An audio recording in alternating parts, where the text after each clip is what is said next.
Apollo cut her off and stood at attention. Empress Andromeda, please excuse me, but I'm afraid that I have not seen Cassiopeia since this evening of yesterday. Did she say? The Empress Andromeda scoffs. Did I not bid you adieu?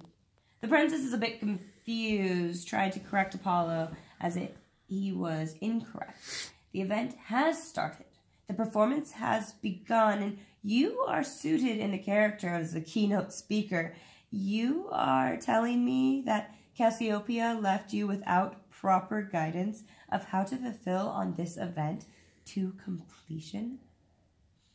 With a new frame of mind, Apollo begins to view the event from a new filter. He took on that this event is just a performance that has already begun. He looks around and for the first time, taking on that everyone around the room is him, and each guest is him when he first arrived onto the planet Mars, and he pans his focus to where it all began, the landing. Each one is met in this whirl of light of affinity, and the automatic follow is a shrill of laughter and delight. They loved this heartfelt connection right off from the bat.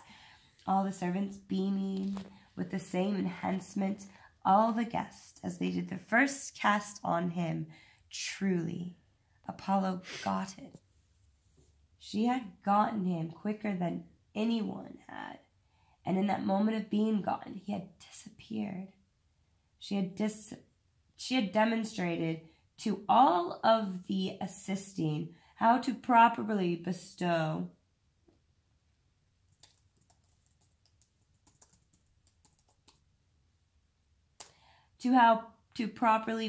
greetings upon guests for those who do not know to be seen, like him when he first arrived, and that was being demonstrated. For the first time, Apollo felt so vain. He had seen someone to have judged those as him.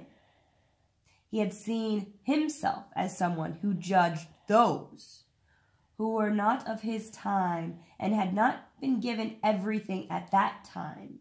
No, he had judged people who at the very beginning had been given everything on a silver spoon named Levy.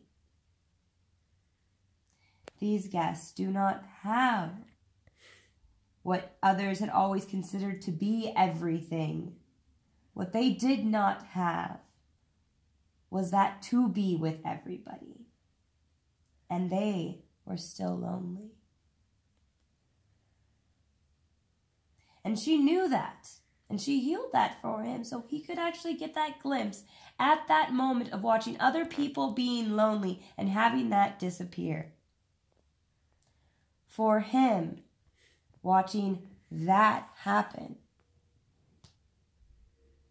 he became the space to realize that there was something he had never seen anyone being given on a spoon.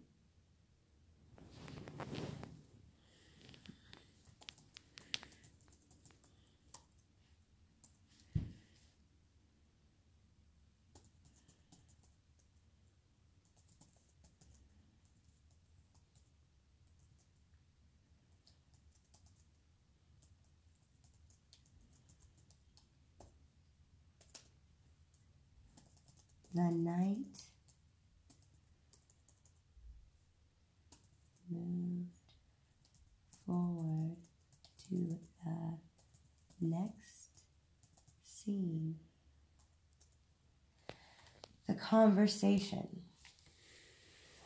The same elegance that now played out throughout the conversations with those that were greeting, as well as those piranhas who were answering the question or creating the space of peaceful environment for these guests, assisting them flawlessly, executing with their wishes of every guest to be requested or demanded, however they provided.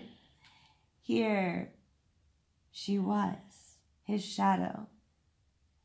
It was being aspired with compassion and it was doing training with affinity.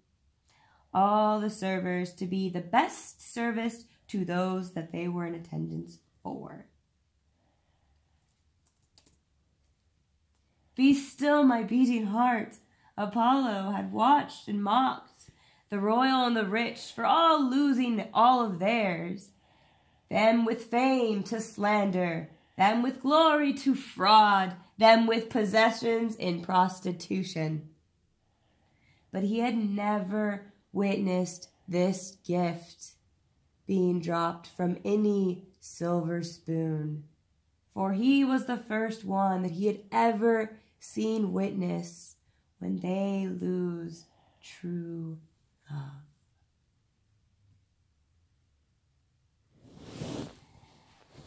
And he was not prepared for the sound of his own breaking. He realized now, at this time on Mars, he had been given his spoon,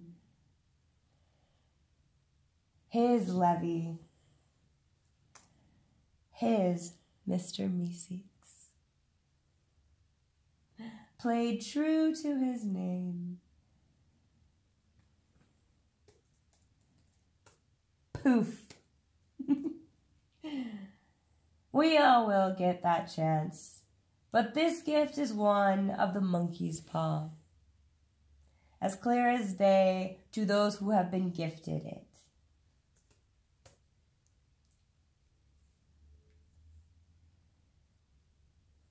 That is where he almost lost it.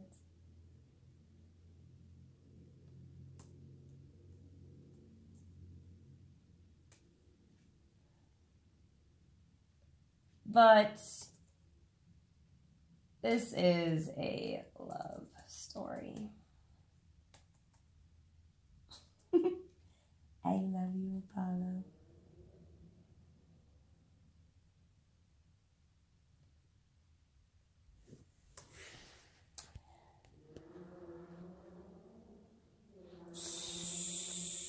So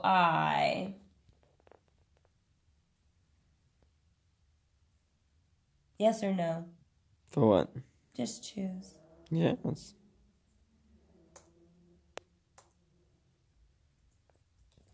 It's pretty impressive, the zoom on this thing.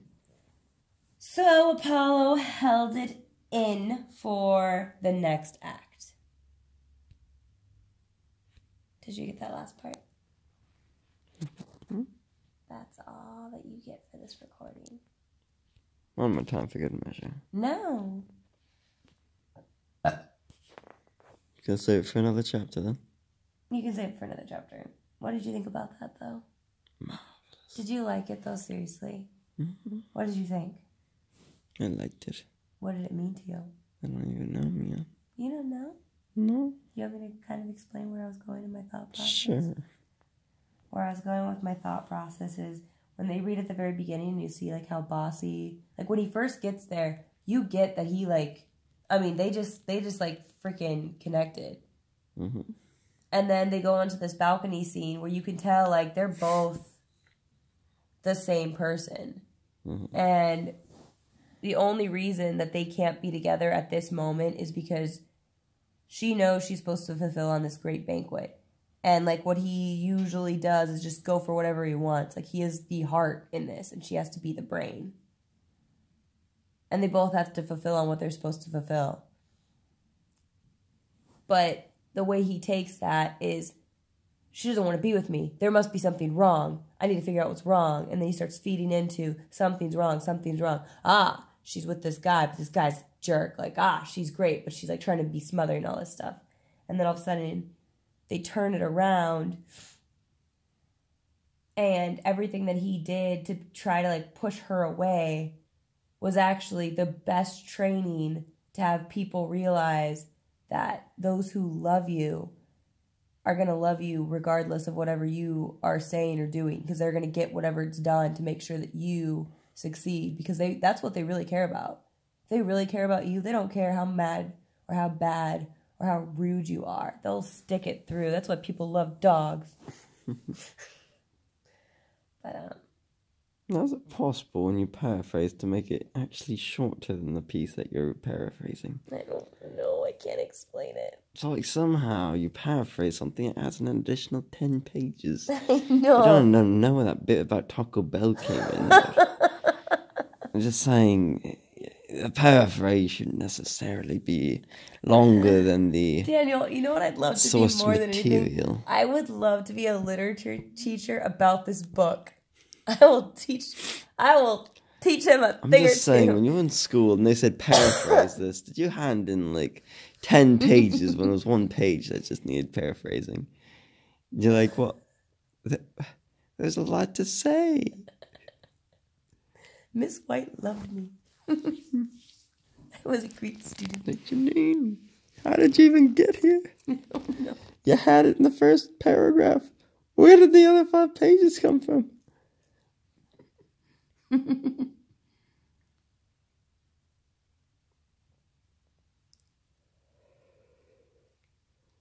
Yeah, I'm rewriting a chapter that I already had edited. Funny how that works. I need to move past this chapter. I'm